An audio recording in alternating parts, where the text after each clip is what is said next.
Boa noite a todos. Que a graça e a paz de Jesus esteja com você e com a sua família. Obrigado, Diego, pelas palavras de carinho, de amor, palavras sinceras, né? Eu fico assim muito feliz com tudo que ouvi. Eu não sei como reagir, minha personalidade é introvertida, então elogio para mim é um negócio meio complicado, né?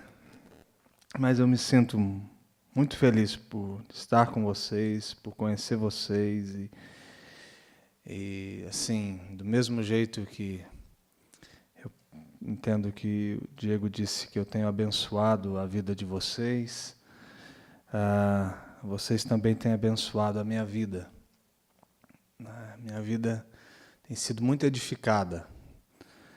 Quando eu conheci o Diego, eu disse a ele do trabalho que ele estava fazendo, de tudo que eu via nesse movimento.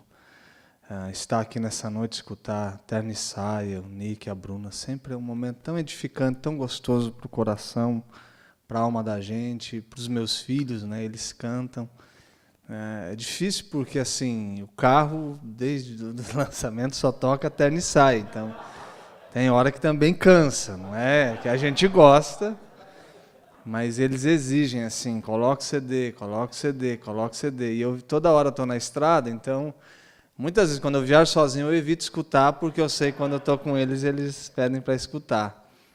Mas eles entram, vou buscar na escola, entram no carro, coloco o CD, tiro o CD, coloco o CD. E eles cantam todas as músicas, é uma coisa fascinante, né? Eu acho que vocês têm aí uma relação muito bonita com o universo infantil, viu? Esse jeito mimado de cantar de vocês, né? Faz com que eles gostem de vocês. Com respeito ao movimento de vocês, diga para aquele povo dos Estados Unidos que manda e tem dinheiro que a igreja brasileira precisa muito de vocês. Para que eles continuem a olhar para vocês aqui no Brasil e para a igreja. Estou falando isso muito sério.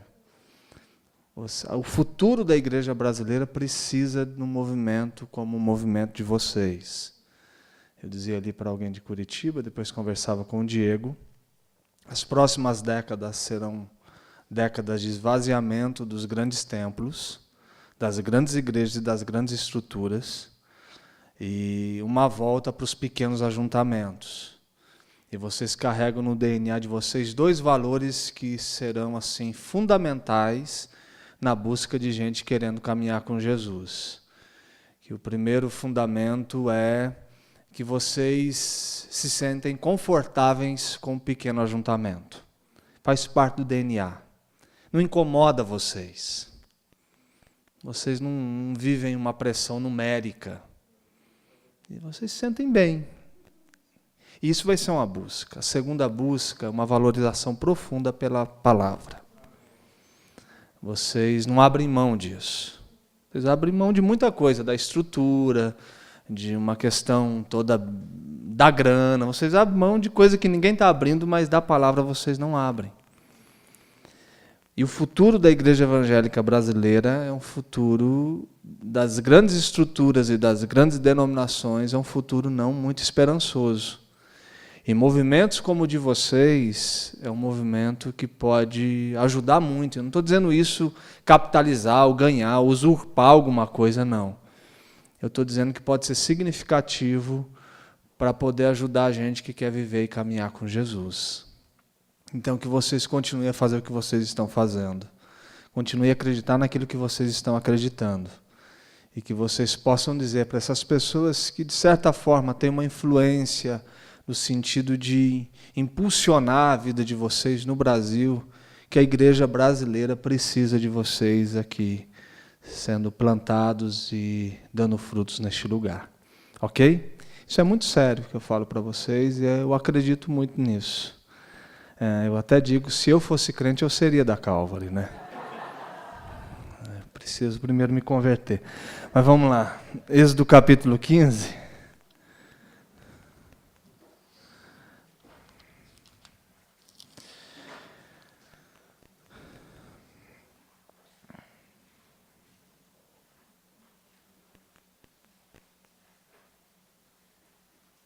Ok.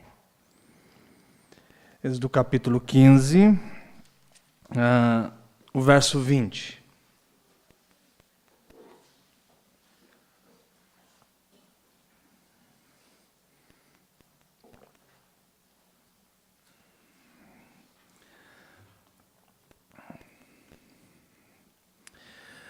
A profetisa Miriam, irmã de Arão, tomou um tamborim, e todas as mulheres saíram atrás dela com tamborins e com danças. Verso 21. E Miriam lhes respondia: Cantai ao Senhor, porque gloriosamente triunfou e precipitou no mar o cavalo e o seu cavaleiro.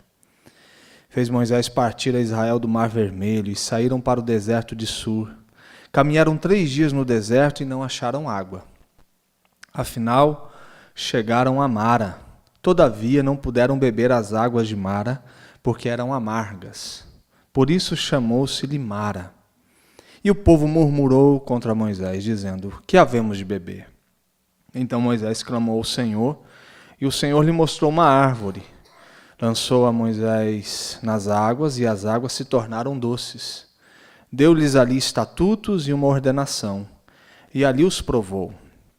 E disse: Se ouvires atento a voz do Senhor teu Deus, e fizeres o que é reto diante dos seus olhos, e deres ouvido aos seus mandamentos, e guardarem todos os seus estatutos, nenhuma enfermidade virá sobre ti, das que enviei sobre os egípcios, pois eu sou o Senhor que te sara.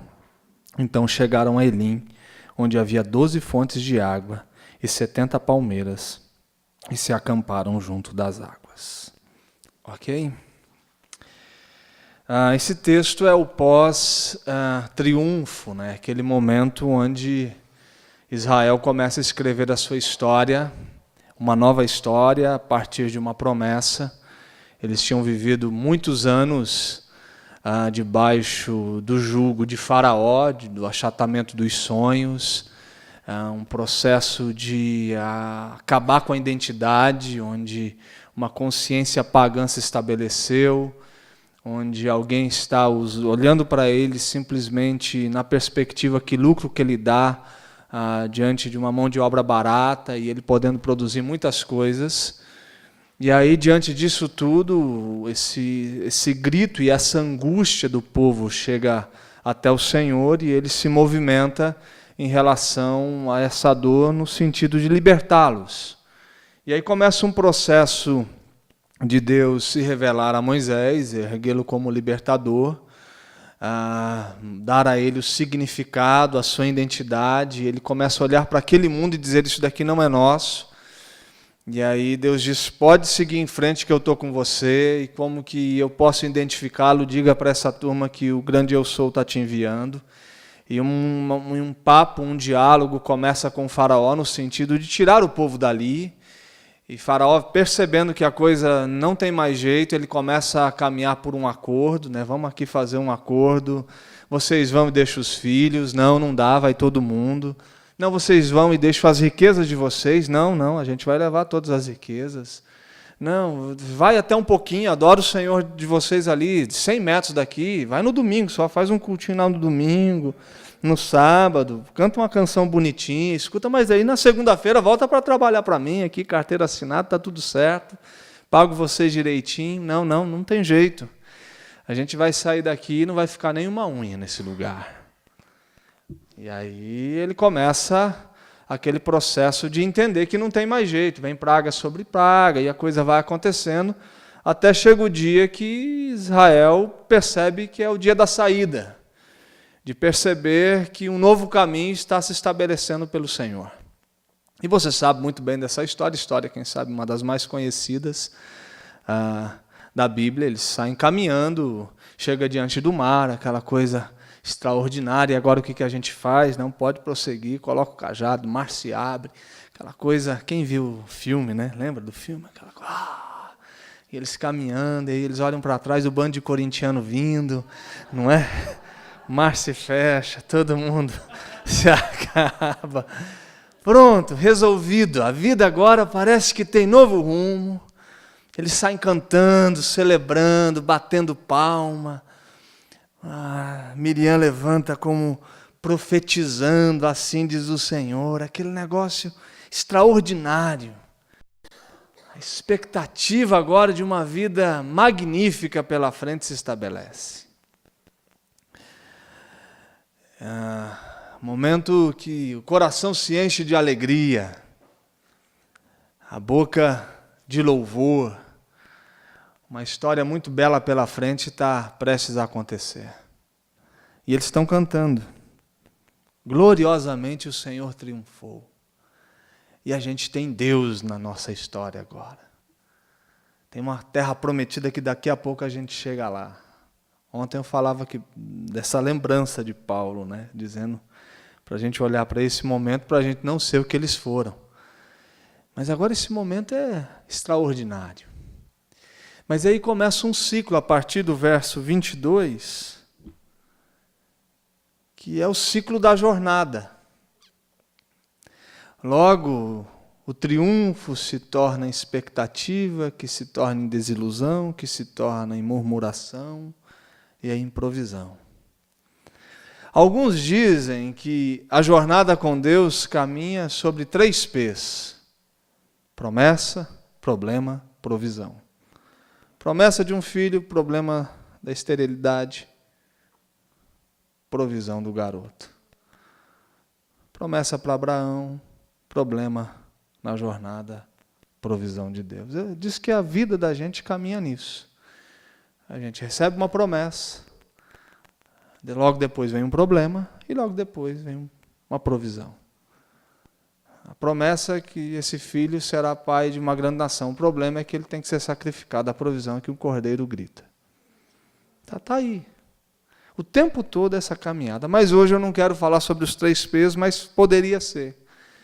Eu quero falar sobre os ciclos dessa caminhada baseado nesse texto, o que está acontecendo.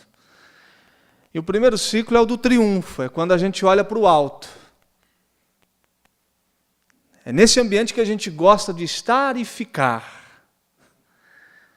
Esse ambiente onde, sabe, o coração da gente pulsa forte, a gente está dizendo, Deus realmente está aí. A gente viu o mar se fechar, você percebeu a coisa, aquele momento extraordinário da visitação.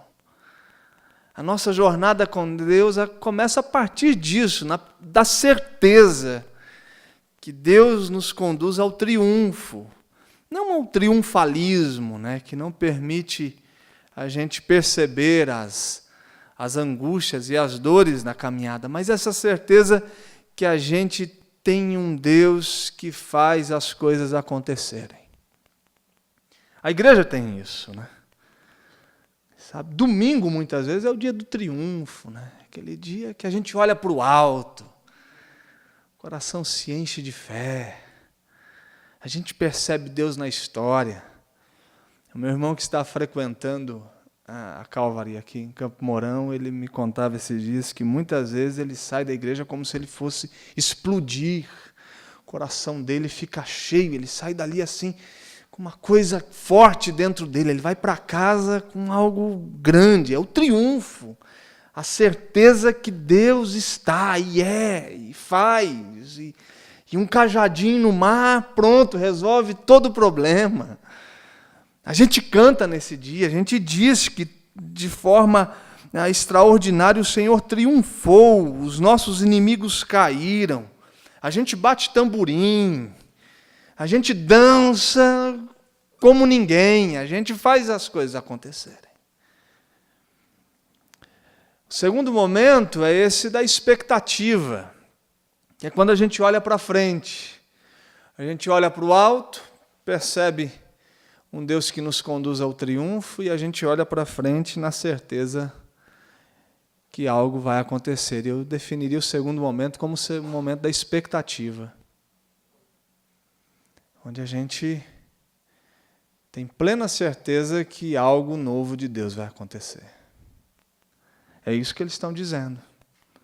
Vamos lá, Israel, vamos caminhar. 3 dias de caminhada, olhando para frente. E aí o problema chega. Mas a gente tem expectativas. E grandes expectativas. E a gente não consegue ter a percepção e nem conceber a ideia que a caminhada com Deus é uma caminhada pessimista. Ninguém vai andar com Deus dizendo, amanhã Deus trará o pior dia da minha vida, né? Todo mundo que caminha com Deus está na perspectiva que algo bom vai acontecer. Existem jargões sobre isso, o melhor de Deus está por vir, não é?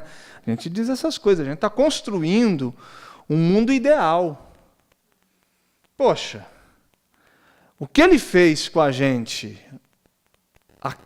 agorinha, segundos atrás, no domingo, faz eu perceber que a segunda vai ser algo extraordinário. E o nosso coração se constrói a partir de uma expectativa olhando para frente. Agora, nem sempre isso se traduz na realidade, né? Nem sempre isso é fato. Esse mundo ideal não acontece. A gente percebe que, no momento seguinte, a expectativa não se estabelece. Quantas vezes é assim no ministério pastoral? A gente afirma a nossa vocação na pessoa e no caráter de Deus por tudo que Deus é. E a gente constrói tudo o que vai acontecer baseado nisso. E logo depois, no dia seguinte, Deus permite alguma coisa que faz com que a gente questione, ou a gente não, a comunidade que a gente está pastoreando questione quem Ele é. Deus é irônico, porque Ele permite na sua comunidade que você está pastoreando, no seu povo, situações que vai fazer esse povo questionar quem Ele é. Quem sabe você, por tudo que você representa e por tudo que você já disse no púlpito da sua igreja, você não se dá o direito de questionar. Mas esse povo só ficou te ouvindo. E eles se sentem no direito de questionar e dizer o que você está falando não está acontecendo. Pastor Moisés está aqui, ele chegou e falou, pronto, resolvi a vida do povo. Um acontecimento desse daqui na sua igreja, você acredita que você tem um problema nos próximos 3 dias? Não é? Um culto de domingo à noite, desse jeito aqui, do Mar Vermelho, imagina um culto do Mar Vermelho. No domingo, você imagina que na quarta-feira, Deus se permite ser questionado no seu caráter? No domingo. Poxa, o caráter de Deus foi revelado, a gente, poxa, não dá mais para negar. E pronto, agora a gente está sossegado. Pelos próximos 10 anos não haverá nenhum tipo de incredulidade mais na vida dessa comunidade, dessa igreja, porque a nossa expectativa é essa. Agora Deus, ironicamente, permite situações que faz a gente questionar quem Ele é, e Ele não sofre nem um pouco com isso. Deus não tem nenhuma crise de identidade, Ele não pensa assim, poxa, por que estão fazendo isso? Você não percebe nenhum tipo de disciplina no texto. Nada disso. Ele brinca com a gente, tem hora. Ele nos joga em algumas situações que não tem nada a ver com a gente.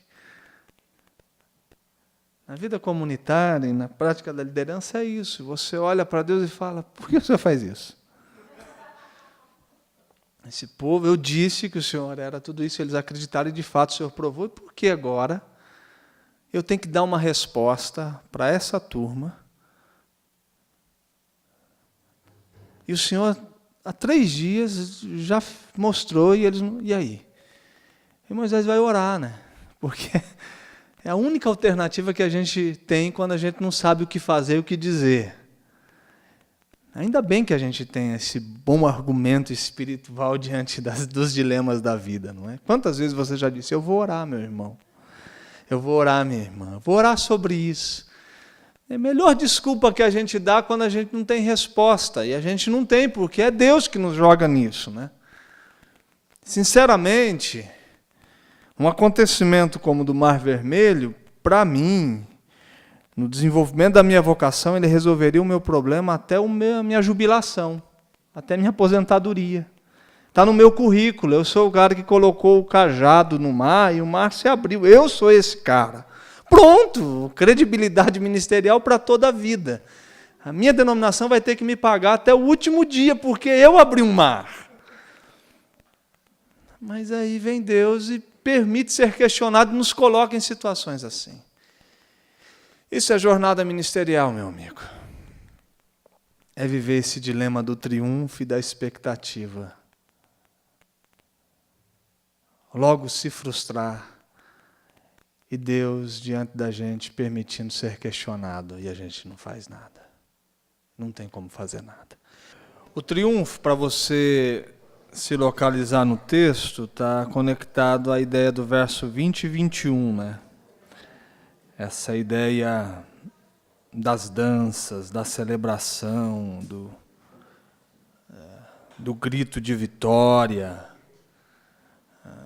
da afirmação. Então, esse é um momento extraordinário na jornada. É o momento do triunfo, né? Agora a questão é, esse é o ambiente que a gente quer ficar, mas Deus não permite que a vida da gente seja a vida de uma só estação. Ele tem um processo de nos jogar em vários momentos, em várias situações. É um ciclo. A vida não só é inverno, mas também não só é verão, nem outono, nem primavera. A vida vai seguir um ciclo natural e a gente vai aprender com Deus em cada situação. É um ciclo tanto individual quanto comunitário. A sua comunidade passará por um processo de triunfo, aquele momento onde você olha para a história e diz, esse dia foi, aquele ano, aquele processo foi alguma coisa fora do comum. É quando a gente olha para o alto. A expectativa está ligada ao verso 22, que a gente quer viver no triunfo, mas Deus nos convida para uma jornada. Então a gente tem que caminhar, a gente tem que andar. E aí onde é o endereço certo da caminhada é o deserto. A gente não vive no triunfo porque a jornada com Deus é uma jornada e não um processo estático, parado, onde aquela concepção da transfiguração, né? Vamos fazer uma tendinha aqui, pedir uma marmita e viver o resto da vida. Tem anjo, tá tudo certo, tá tudo resolvido. Vamos armar a nossa vida aqui. Não, desce daí, tem vida acontecendo no pé do monte. A gente quer viver o triunfo só, mas logo depois vamos caminhar e a gente tem que olhar para frente. É para frente que se anda. E aí começa o questionamento. Moisés vai orar, e isso é muito importante no exercício da liderança, porque a gente não é Deus. A oração é simplesmente o fato da gente dizer para a comunidade que a gente depende de Deus e essa comunidade é do Senhor. Eu oro porque essa responsabilidade já não é mais minha. Eu vou contar um problema que ele sabe, porém, essa coisa de orar ao Senhor é a gente dizer para a comunidade o seguinte, eu não sou Deus de vocês. Eu estou liderando vocês, mas eu estou liderando a partir do entendimento que eu estou servindo ao Senhor. A oração é uma declaração de dependência nossa para Deus e para que a comunidade entenda que aquele que está ali não tem resposta para tudo. E porque a gente não responde todos os dilemas da vida das pessoas que estão à nossa volta, a gente ora. E se Deus ficar em silêncio, é porque Ele é Deus. Porque se Ele tivesse que falar toda vez que eu questiono, Ele parava de ser Deus, né? Ele é Deus porque Ele fala a hora que Ele quer, Ele faz o que Ele quer. Ele é Deus. Acabou. E a gente só ora para Ele como um símbolo de dependência. Mas aí no verso 22 e 23, o 22b, eles caminham 3 dias no deserto e não acharam água. Imagina só, aquele que fez o mar se abrir, não dá mais água para a gente, né? Eles quase estão dizendo, era melhor ter morrido afogado, pelo menos a gente estava bebendo água até agora, não é? O que é pior? Eles começam agora a avaliar a situação. O que é pior, morrer afogado ou morrer sem água? Porque a nossa diferença para os egípcios é que eles, quem sabe, morreram afogados. A gente vai morrer sem água, mas... Então, há 3 dias atrás, será que esse Deus que abriu o mar não faz, surgir uma torneira aqui? Não faz uma água surgir? E 3 dias no deserto dá para ficar desesperado pela ausência de água. Eu estive no deserto em 2013, no Egito. Eu andava com uma garrafa de 1,5 litro de água, assim, abraçado. Ela se tornou uma relação de amor com aquela garrafa. Era insuportável aquilo. O cara queria mostrar uma pirâmide. Vamos ali, ó, tá ali perto. Que quero ver pirâmide? Eu não aguento olhar para nada. Eu procurava um cantinho de uma sombra assim para poder ficar. É insuportável. E aí o verso 22 e 23 é o símbolo da desilusão. Porque eles chegam em Mara, pronto, o problema está resolvido. E a ironia de Deus se cumpre ali, porque ele, tá bom, gente, vocês querem água, eu vou dar água para vocês, mas é água de Mara. E a água de Mara não dá para beber. É o olhar para cima, é o olhar para frente, é o olhar para baixo. Desilusão. É um outro ciclo da jornada. Quando a gente perde o encanto, a gente diz... E aí? Esgotamento. Quando aquilo que acontece, que parece positivo, não tem a capacidade de resolver o problema que a gente está vivendo. O fato novo que Deus proporciona não é capaz de fazer alguma coisa diante da minha necessidade. Porque parece que a coisa foi resolvida, não parece? Eles precisam de água. E agora tem um rio. Mas não dá para beber a água do rio. O problema não é resolvido diante da solução que se apresenta. Desilusão faz parte da nossa caminhada. Eu acho que enquanto isso não acontece, a gente vive uma falsa segurança na jornada. A desilusão é um processo de cair em fé. A gente precisa. Porque somente nisso a gente passa a olhar para quem a gente tem que olhar o tempo todo.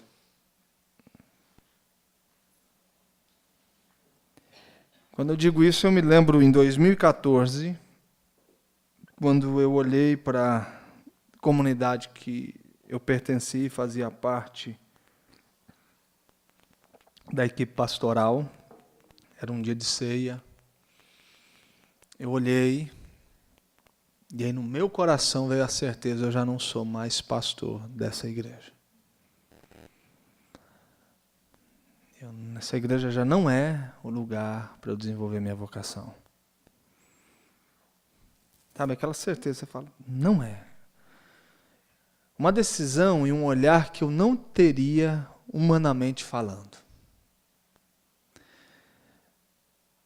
Porque essa foi a ironia de Deus na minha jornada vocacional.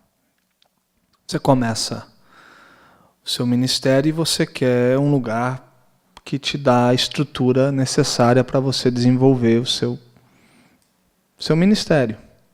Então comecei em lugares bem deficitários economicamente, com gente, fui construindo até chegar numa grande estrutura economicamente viável, que me dava todo o suporte econômico para a minha vida, que dava segurança, tinha toda a estrutura, eu tinha gente, tinha tudo para fazer. Então, e aí é nesse momento que a minha consciência vocacional ela passa de ser uma consciência pastoral para uma consciência missionária.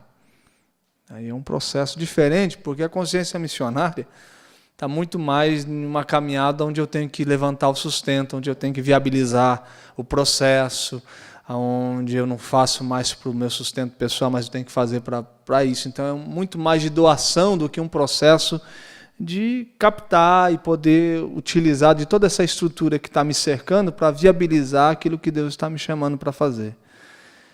E, para mim, a vocação missionária acontece num processo muito mais do caminho inverso, onde eu vou ter que abrir mão dessas coisas. Onde estava tudo pronto. E em 2014 eu cheguei ao momento que disse, não sou mais. Aí chamei quem deveria chamar, conversei com ele. Disse, chegou o momento, eu não sei o que eu vou fazer, mas eu já sei que eu não sou daqui. Então, eu tinha algumas certezas, queria algumas possibilidades, e eu achava que no dia que eu dissesse isso para ele, aconteceria assim como portais de esperança iriam se abrir, e eu teria assim, inúmeras opções ministeriais e muita coisa boa. Pronto, dei um passo de fé, eu estou abrindo mão de tanta coisa. Conversei com ele prontamente, ele nem questionou, ele falou, tá bom, está tudo resolvido. Como assim? Então, o processo de desligamento aconteceu. Mas aí eu falei, então tá, agora vamos esperar, daqui a pouco as coisas acontecem. Aí passa um mês, nada novo acontece, os dias vão acontecendo. Eu já não tenho mais aquela certeza, aquela fé que eu tinha lá atrás, já não está mais tomando meu coração, passam-se alguns meses. E nada novo acontece, aí eu disparo um e-mail para todos os amigos dizendo dessa decisão séria que eu tomei, sabe? Dizendo, eu rompi e o meu futuro é incerto, na expectativa algum amigo vai perceber que eu estou num mato sem cachorro, que a coisa está apertando. Nada, né? Aí passavam-se os meses, junho, julho, aí a madrugada eu virava do lado, eu pensava nos meus 2 filhos, eu falava, como que eu vou dar comida para esses meninos? Ano que vem, tanta coisa, tal. Se eu tivesse que definir um momento na minha jornada que eu olhei para baixo, foi esse ano. Extremamente difícil, carregado de incerteza. Um tempo onde eu caminhei e eu não via água pisando no deserto. Nenhuma possibilidade. Nada novo acontecia. É um momento de desistência, que você só entende isso depois que passa e você fala, poxa, como foi bom ter sido do jeito de Deus, porque foi tudo tão positivo, né? Tem sido tão bom perceber que Deus construiu mesmo quando estava em silêncio. Mas a gente precisa da desilusão. Parece um negócio complicado, mas você, pastor, precisa disso.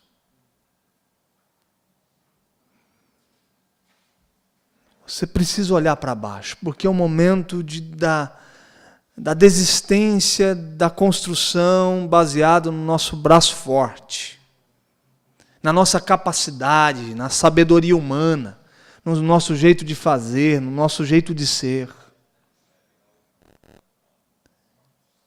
Isso é necessário.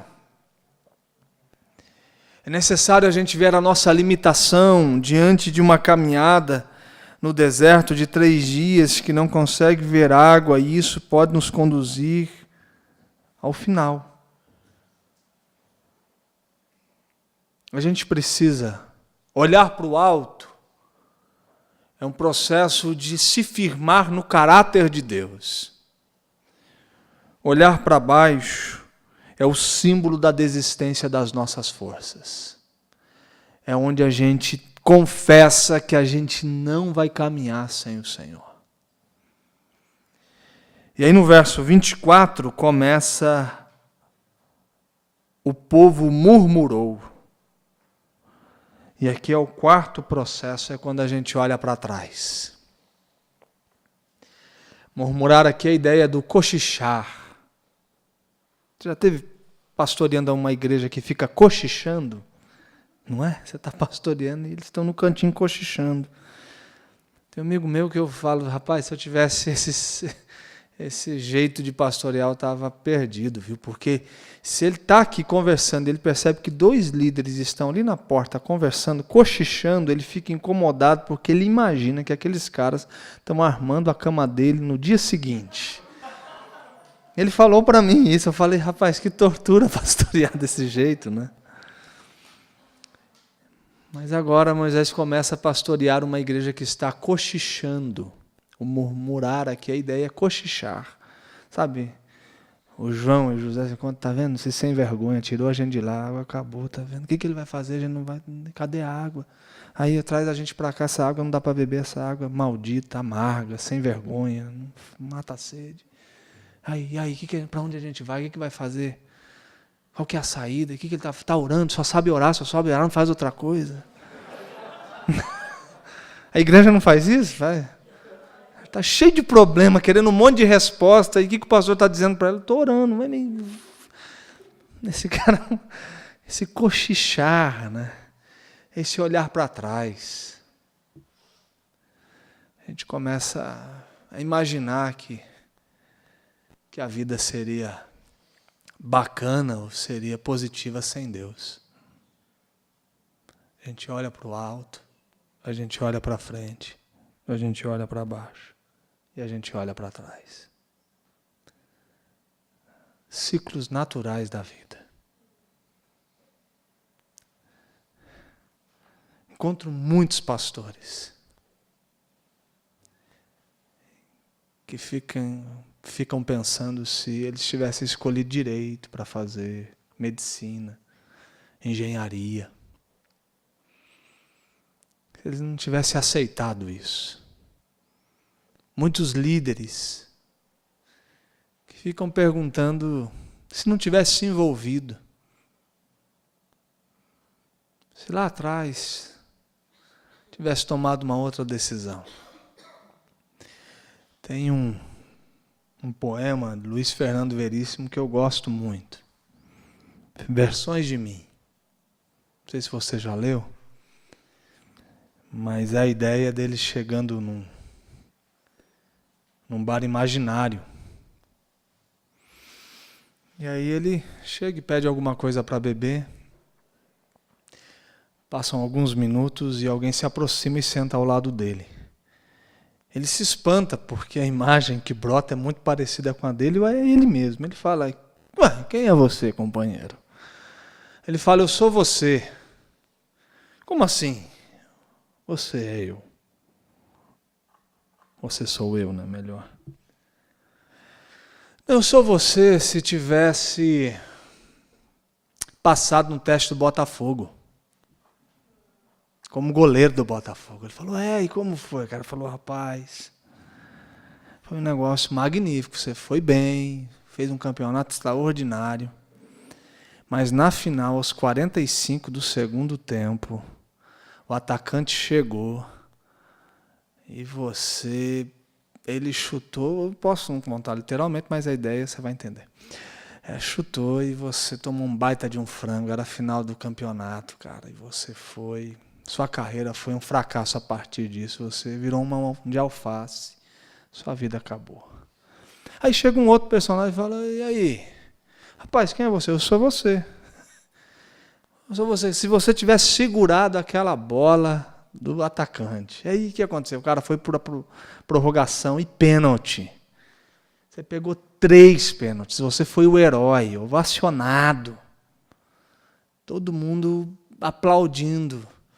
E a partir disso o que aconteceu? Um contrato para a Europa, bolso cheio, vida tranquila. E aí no dia que você pegou o voo, estava indo, cara, o avião explodiu. E você morreu. E aí, nesse instante, começa a surgir um monte de gente no bar imaginário. E aí, quem é você? Não, se você tivesse casado com a Doquinha. A Doquinha que eu conheci aos 18 anos, rapaz, a Doquinha virou um bagaço, você não tem ideia. Uma mulher terrível, insuportável. Você não seria feliz, ia ser divórcio na certa, sua vida ia acabar, a Doquinha não dá certo. E você não, sou você, se tivesse passado no vestibular de engenharia. E aí não, um engenheiro que não construiu nenhuma casa, tudo que construiu deu errado e tal. E esse monte de gente que com várias versões surgiram, e ele chega à conclusão que ele era a melhor versão de si mesmo. Que nada poderia ser melhor do que aquilo que ele havia se tornado. Tem hora que a gente olha para trás pensando em refazer a jornada. Se eu tivesse feito isso, se eu tivesse seguido aquilo. Tem dia que é assim. A queixa, o cochicho. A gente cochicha com a alma. A gente cochicha com o cérebro, com a nossa consciência, não é? Para o diabo não ouvir. Você fica dizendo, por que eu fui acreditar que eu era para ser esse negócio que eu virei aqui? Não é?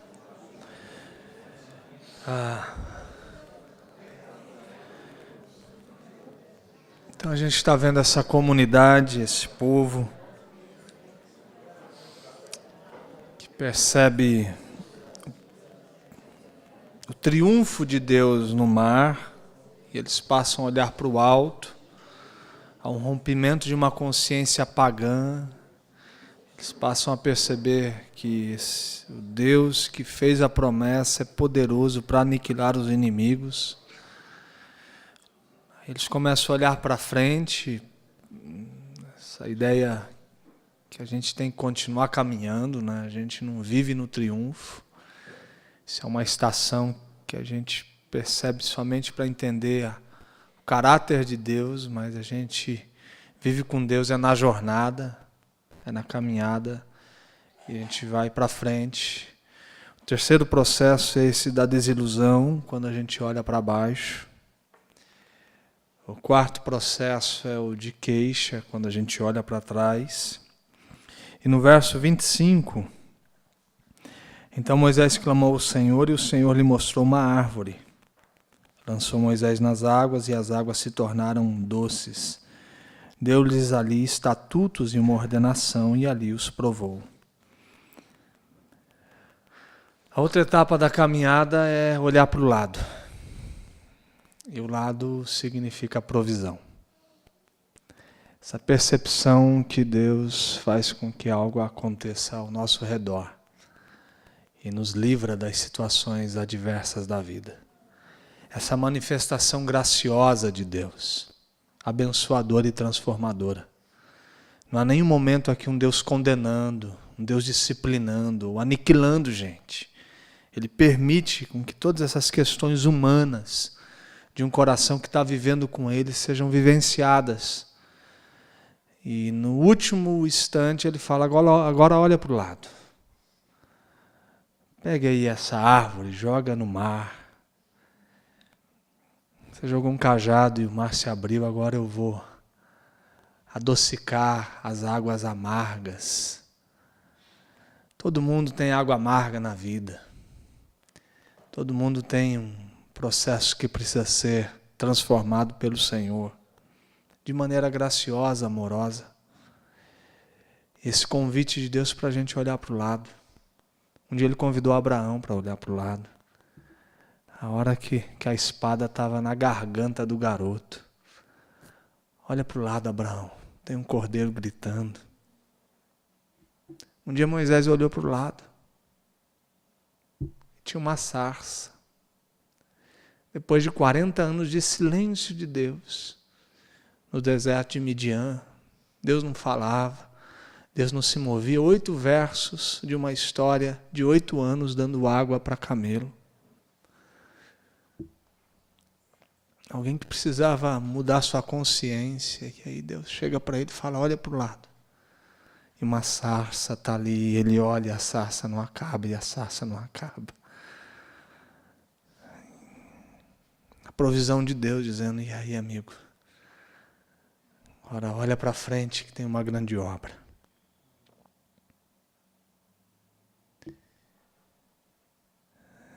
E sabe, hoje Deus está convidando a gente para olhar para o lado, o lugar da provisão. Para que alguma realidade amarga do nosso ministério seja tocado por Ele.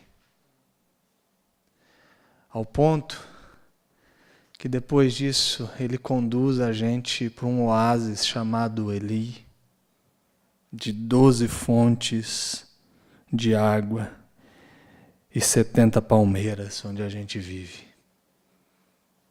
Ele não deixa a gente perecer.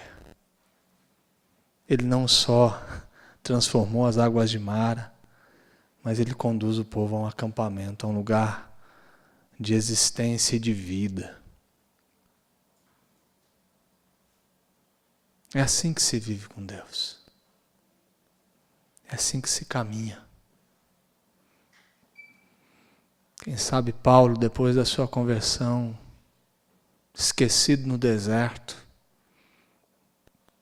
um dia ele olhou para o lado e estava Barnabé dizendo: vamos para Antioquia, amigo. Vamos retomar.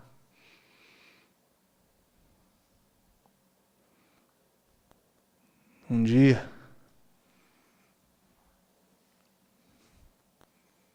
ele passou pela vida de homens que estavam pescando sem muito significado de futuro, de existência. E ele convidou esses homens para olhar para o lado. Esse é o convite de Deus. Ele não nos deixa perecer.